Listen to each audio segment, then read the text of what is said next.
everyone, and welcome to Geometry Lesson 3.5, Slopes of Lines. In this video, we're going to look at slopes of lines, how to calculate them, and how to tell if lines are parallel or perpendicular or neither. So let's take a look at what slope is. Simply put, slope is rise over run. So notice on my graph, I've counted the rise of 6 and the run of 4. And I made a fraction that is 6 over 4, which is 3/2. So that is the slope of this red line. Now, what you are also allowed to do is take your points. I always take one point at a time, and I put the y value over its own x value. Then I write my minus signs. Then I take a different point and put the y value over its x value. So y2 over x2 minus y1 over x1. And notice it's not normal fraction division, it's one big fraction bar here. So don't think you need common denominators between this, you don't. And you would just calculate that, and if you calculated it with the points that I have here, which is 1, 1 and 5, 7, you will get this same slope. Now it's also important to note that a vertical line will have an undefined slope. A horizontal line will have a slope of 0. A line with a positive slope will go upward.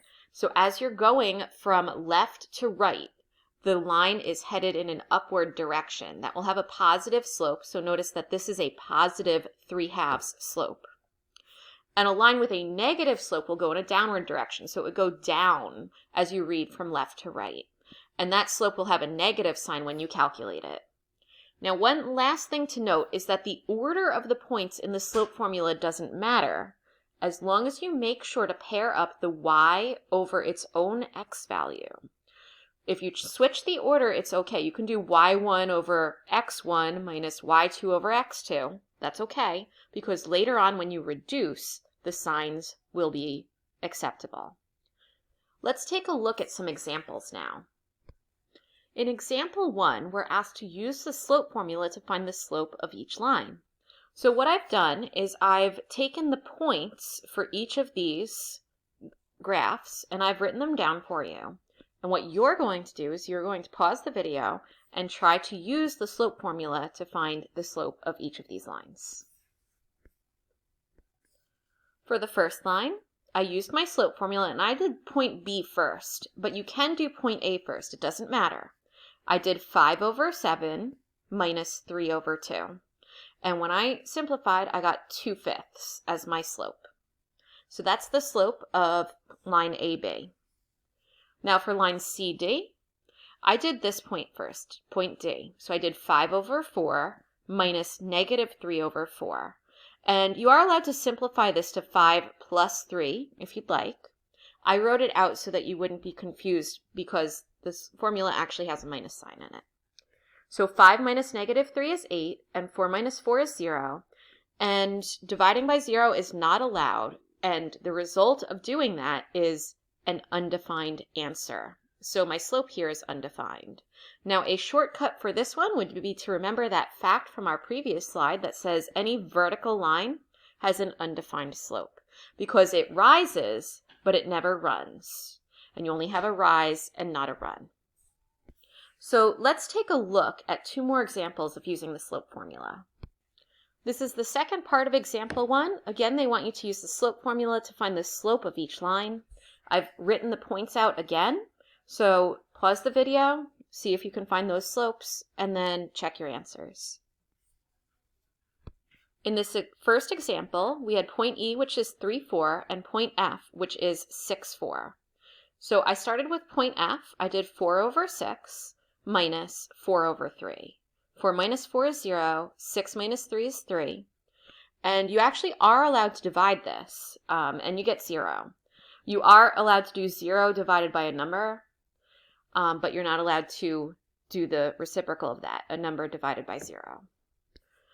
Now, in the other example, we had point H, which is 2, 6, and point G, which is 6, 2. I started with point H, and again, the order doesn't matter. It will all simplify out when you reduce your fraction later. So I did 6 over 2 minus 2 over 6, and I got 4 over negative 4, which reduces to negative 1. Notice that this line is headed downward, and I got a negative answer for my slope. That's very good. If I didn't get a negative answer, that means I calculated something wrong. So we have one more thing to talk about, and that is the slopes of parallel and perpendicular lines.